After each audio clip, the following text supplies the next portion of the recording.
Let's talk about Bryan Reynolds because he Yeah. requested a trade from the Pittsburgh Pirates, and Ken Rosenthal wrote a piece in The Athletic about how the Pirates should trade him because they're not going to put players around him. Even though, didn't they sign Brian Hayes to like a big deal last year? So they've actually invested in him. Yeah. I know they picked up a couple of players already this year whose ground ball percentage to the right side was like horrific. And they think that with the new rules that these players will hit a little bit better because of it. But what'd you think about Reynolds? Because Reynolds, obviously, from the Giants organization originally, we've always had our eye on him because we know that the Pirates don't really keep their guys. But that kind of came out of nowhere for me. He's been a trade target because people just assume that the Pirates are going to try and get more farm pieces for him. But for him to actually come out and say, "I want out of here," that was kind of a surprise. Yeah, he's 27, and I think he's controllable for the next 3 seasons. And whoever gets him, you probably want to lock the guy up for a 7-year modest deal, but you can probably get him, especially if he's in a winning organization. I think I would love to have him back.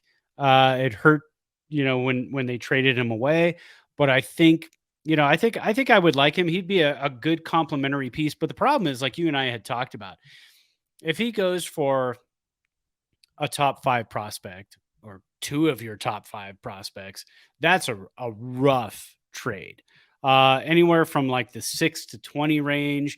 If they can give up, a good pitching prospect, and maybe I don't know. Let's throw some names out there: Will Wilson, and maybe like 2 other players.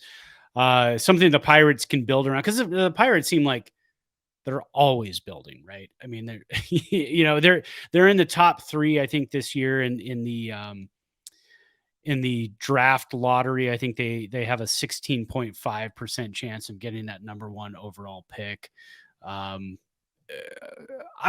would go for the deal if they could trade 2 prospects from 6 to 20, but I think if it's going to take a top 5 prospect, only if you think Bryan Reynolds is that missing piece after you get Aaron Judge, after you sign a starting pitcher, after you sign a shortstop, and then you're looking at, well, we can get Cody Bellinger or we can get Bryan Reynolds for a prospect. I think maybe you look at that and say, look, table setter or number 2 hitter, guy's got 25 home runs a season, can hit 270, 280, gets on base quite a bit. I mean, looking at his OPS plus in the 3 complete seasons, not including the 2020 COVID season. So OPS plus was 130, 145, 126, career 127 OPS plus. He's a Giants type of player. On base percentage 361 in his career. Giants could absolutely use that. He did strike out quite a bit this last season, but he still does walk. He still does get on base.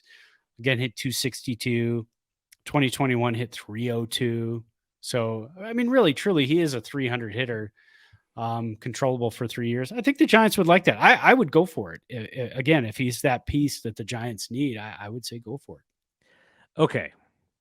What I was going to do with this segment is I was going to give you a list of prospects and, whatever the ranking was, whoever's we were to use, and how far down the list of prospects before you would say, okay, I'm willing to trade this player for Bryan Reynolds. So I was like, I may be off on this because the fact that he's still got time left, which any team that trades for him actually has more time before he becomes a free agent. That is very valuable in baseball right now. Absolutely. That's why Juan Soto goes for as much as he did, right? Because you have control with him for how many ever years that you do. It's at least it's at least 2 or 3 more, I think, with the Padres. Right. But so I reached out to a guest a former guest of this show and hopefully a future guest as we get into the more towards like the spring training time frame. Roger Munter from There we go. the very good Substack. There are Giants, which you can see if you're on the video. You can see the link, rogermunter.substack.com. He covers all of the Giants minor leagues. Like, you think maybe he just looks at like the top prospects. No, Roger covers every single minor league team the Giants have in tremendous depth and detail. There's multiple podcasts a month as well. So lots of value there for Roger's website. Okay, so I asked him, I said, hey, Roger, if the Giants were in on Bryan Reynolds, what type of prospects do you think they'd have to give up? His answer knocked me off of my chair.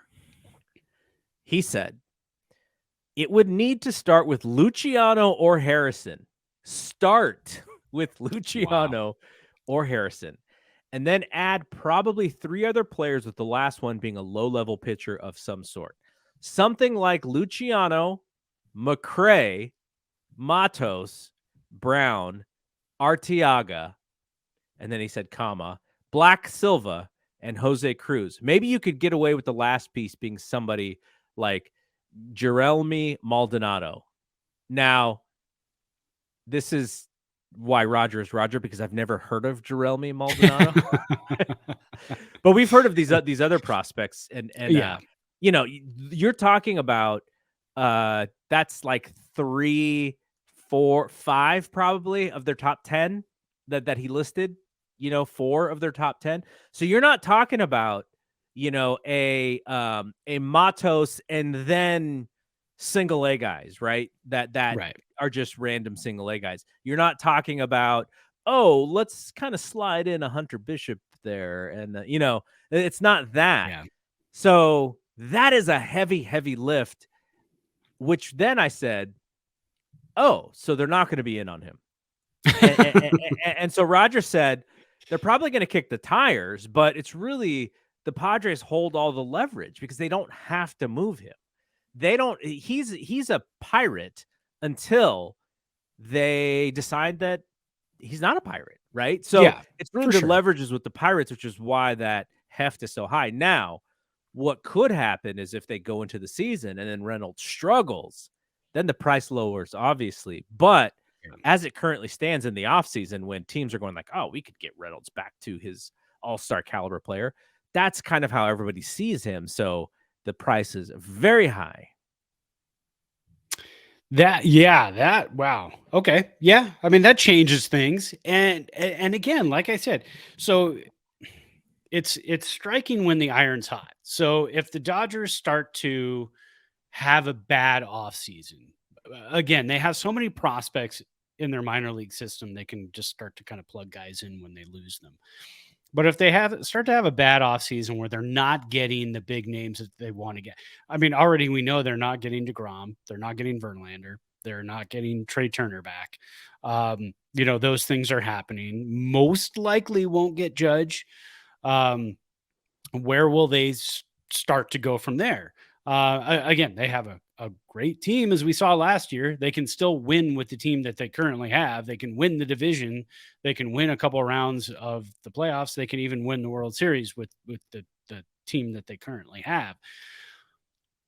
If the Giants feel like after they got Judge, after they, you say you get Judge, you get Carlos Correa or Xander Bogaerts, and then Ross you get Stripling is the name Stripling, that Grant yes. Brisbee threw out there. Exactly, and that's what I'm saying. You get a starting pitcher like that, and so you get Stripling, and then all of a sudden you go, man, Bryan Reynolds might push us to a division title if we can pull off that trade, because we've seen what has happened with Elliot Ramos. We have seen, you don't know who these players are yet. Yeah.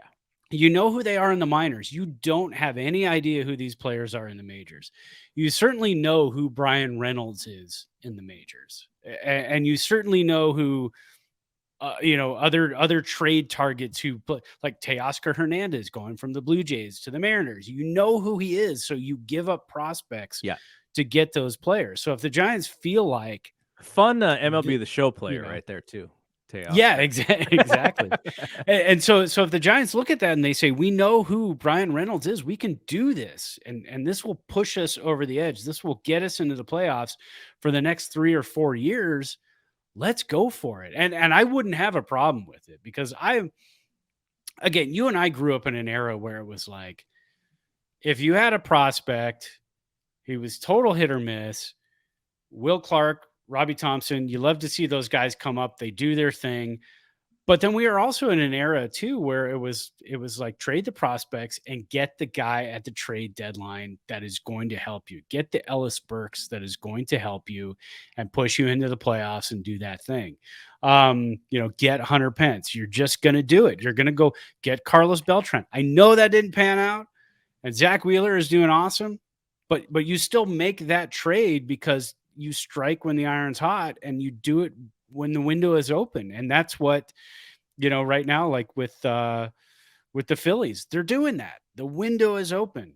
10 years. If it's going to take 10 years to get, if it's going to take 10 years to get Trey Turner here so we can try to get back to the World Series only next year, that's what we're going to do. And so that's kind of what you have to do. So I'm okay with trading prospects but if they miss out on Judge, and you miss out on Correa, and you miss out on starting pitching, and then you're like, let's trade for Bryan Reynolds, I'm going to have a problem with that. And I'm sure most fans will. Yeah, absolutely. All right. Again, thanks to Roger for his insight. Yes, absolutely. Fantastic insight and scary insight.